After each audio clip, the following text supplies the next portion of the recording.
Welcome my YouTube channel. नमस्कार दोस्तों, स्वागत है आपका हमारे यूट्यूब चैनल पे। हम लोग आज राजपाल से दूसरी क्लास पढ़ेंगे। राजपाल के क्वेश्चंस की लूसेंट के प्रैक्टिस सेट को हम लोग हल कर रहे हैं। चलिए, आपका प्रश्न स्टार्ट होता है दोस्तों 30 क्वेश्चन से। ये आपका पहला प्रश्न है, राज्यपाल विधानसभा में आंग्ल भारतीय समुदाय के कितने व्यक्तियों को मनोनीत कर सकता है। इसमें आपका आंसर दोस्त हो जाएगा ऑप्शन नंबर ए हो जाएगा।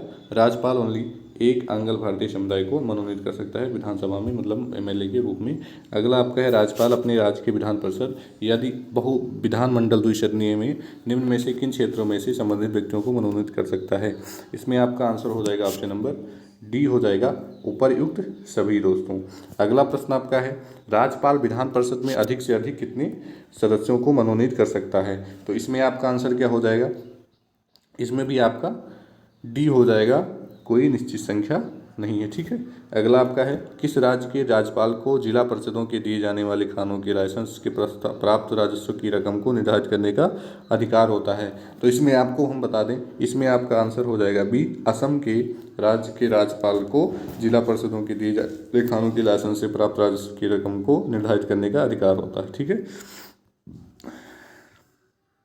अगला आपका है, वर्ष 1970 में राष्ट्रपति ने किसकी अध्यक्षता में राज्यपाल का राज्य मंत्रिमंडल के साथ विधान संबंध निश्चित करने के लिए एक समिति का गठन किया था। ठीक है, किसकी अध्यक्षता में पूछा गया है कि जो है राज्य मंत्रिमंडल के साथ संबंध निश्चित करने का के लिए समिति का गठन किया था। तो ये आपका हो जाएगा, भगवान सहाय की अध्यक्षता में गठन किया गया था। अगला आपका, राज्यपाल सोने की पिंजरे में निवास करने वाली चिड़िया के समतुल्य है या किसका कथन है।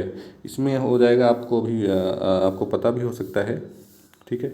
तो इसमें आपका आंसर हो जाएगा सरोजिनी नायडू। ठीक, सरोजिनी ने ऐसा कहा था। अगला आपका है, किसी भारतीय राज्य के सबसे लंबे समय तक सेवा में रहने वाले पहले राज्यपाल कौन थे। तो इसमें आपका आंसर हो जाएगा option number B, Padmaja Naidu, जो सबसे लंबे समय तक राज्यपाल रहे हैं। अगला आपका है, राज्यपाल विधान परिषद के कितने सदस्यों को मनोनीत कर सकता है। तो इसमें आपका आंसर हो जाएगा ऑप्शन नंबर सी हो जाएगा। ठीक है, 1/6 सदस्यों को मनोनीत कर सकता है। राज्यपाल के अभिभाषण का अर्थ क्या होता है। राज्यपाल का अभिभाषण का जो है अर्थ है, विधानमंडल के दोनों सदनों के संयुक्त बैठक में दिया गया भाषण जो है। ठीक है, ये आपका अब सी सही हो जाएगा। अगला प्रश्न आपका है, भारत के किसी राज्य की राज्यपाल बोलने वाली प्रथम महिला थी, वो थी कौन, सरोजिनी नायडू, उत्तर प्रदेश की सर। ठीक है। अगला आपका है, किसकी अनुमति के बिना राज्य की विधानसभा में कोई धन विधेयक पेश नहीं किया जा सकता। राज्यपाल की अनुमति के बिना राज्यसभा में कोई धन विधेयक पेश नहीं किया जा सकता है। राज्य स्तर पर मंत्रिपरिषद के मंत्रियों की नियुक्ति कौन करता है, दल अध्यक्ष या मुख्यमंत्री या राज्यपाल या प्रधानमंत्री। तो इसमें आपका आंसर हो जाएगा दोस्तों ऑप्शन नंबर ए हो जाएगा, दल का अध्यक्ष। ठीक, दल का अध्यक्ष करता है, नहीं सॉरी, क्या हो जाएगा, राज्यपाल करता है। ठीक है। तो इसमें आपका आंसर क्या अगला प्रश्न क्या हो जाएगा, 42 है, राज्यपाल के लिए एक मार्ग निर्देशक सिद्धांत निर्धारित करने की अनुशंसा किस सीमित आयोग ने की थी। तो इसमें आपका आंसर हो जाएगा दोस्तों 42 का ऑप्शन नंबर डी, प्रशासनिक सुधार आयोग। ठीक है। राज्यपाल की स्वास्थ्य भूमिका है राज्य के संवैधानिक अध्यक्ष की या केंद्र एवं राज्य के मध्य कड़ी की या केंद्र के अभिकर्ता की, इनमें से कोई। तो इसमें आपका आंसर 43 का हो जाएगा ऑप्शन नंबर बी, केंद्र एवं राज्य के मध्य कड़ी की स्वास्थ्य भूमिका है। ठीक है। राज्यपाल को निम्नलिखित में से कौन सी शक्तियां प्राप्त नहीं हैं। ये आपका हो गया, मृत्यु दंडादेश है, मृत्यु दंडादेश के विरुद्ध समाधान का शक्तियां राज्यपाल को प्राप्त नहीं है। इनमें से कौन सा कथन सत्य नहीं है। इनमें से आपका जो है कथन 30 सत्य नहीं है।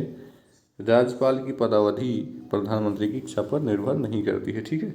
अगला आपका प्रश्न है, विधानमंडल द्वारा पारित किसी विधेयक के संदर्भ में राज्यपाल किस निर्णय के क्या निर्णय ले सकता है। इसमें निर्णय उपयुक्त सभी हो सकते हैं, स्वीकार कर सकता है अथवा स्वीकार कर सकता है, अस्वीकार कर सकता है, पुनर्विचार के लिए विधानमंडल वापस भेज सकता है, राष्ट्रपति की स्वीकृति के लिए सुरक्षित रख सकता है या उपयुक्त।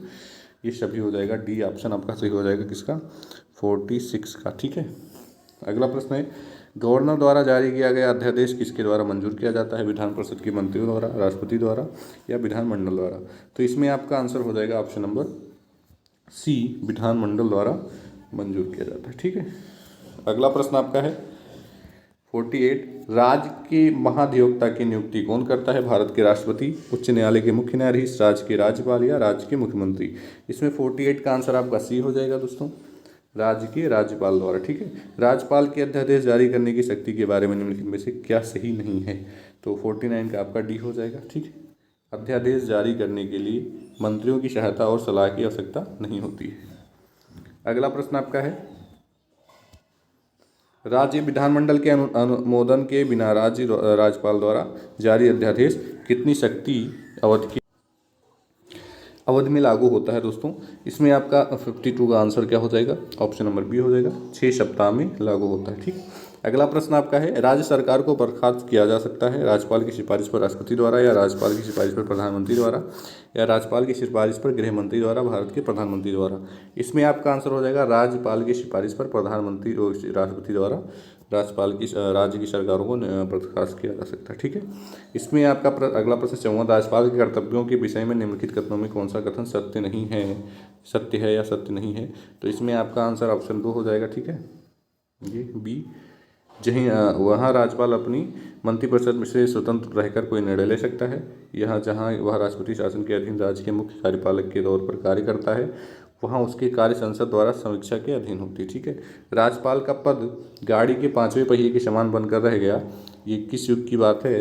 ये नेहरू युग की बात है दोस्तों। ठीक है, निम्नलिखित में से कौन भारत के राष्ट्रपति की इच्छा तक ही पद पर बने रह सकते हैं? तो ये आपका हो जाएगा राज्यपाल। ठीक है, राज्यपाल। ठीक, अगला प्रश्न आपका है, निम्नलिखित में से किस मुद्दे पर राज्यपाल राष्ट्रपति की सिफारिश कर सकते हैं? तो इसमें आपका आंसर हो जाएगा ऑप्शन नंबर ए। ठीक है, 1 2 3 4 1 2 3 4 मतलब C2 छोड़ करके, राज्य मंत्रिपरिषद की बर्खास्तगी को लेकर के, राज्य विधानसभा का विखंडन को लेकर के, राज्य में संवैधानिक मशीनरी का भंग होने की घोषणा को लेकर के ये राज्यपाल राष्ट्रपति को सिफारिश कर सकते हैं। राज्यपाल की मुख्य सलाहकार कौन होता है? राज्यपाल का मुख्य सलाहकार मुख्यमंत्री होता है। ठीक है, अगला प्रश्न आपका है, किसी राज्य में राज्यपाल की नियुक्ति संविधान के किस अनुच्छेद के द्वारा होती है? ठीक है, किस अनुच्छेद के अंडर में होती है या किस अनुच्छेद के उपर्युक्त राज्यपाल की नियुक्ति होती है? तो इसमें हम आपको बता दें, इसमें आपका जो है आंसर आपका दिख नहीं रहा है, ऑप्शन नंबर सी सही होगा। सी ऑप्शन आपका क्या है? 155 अनुच्छेद। ठीक है, 155 अनुच्छेद आपका सही होगा कि 155 अनुच्छेद के तहत राज्यपाल की नियुक्ति होती है। संविधान के अनुच्छेद 155 के तहत राज्यपाल की नियुक्ति होती है। चलिए दोस्तों, आज के लिए इतना ही। बहुत बहुत धन्यवाद आपको वीडियो देखने के लिए। ऐसे ही प्यार बनाए रखें। बहुत बहुत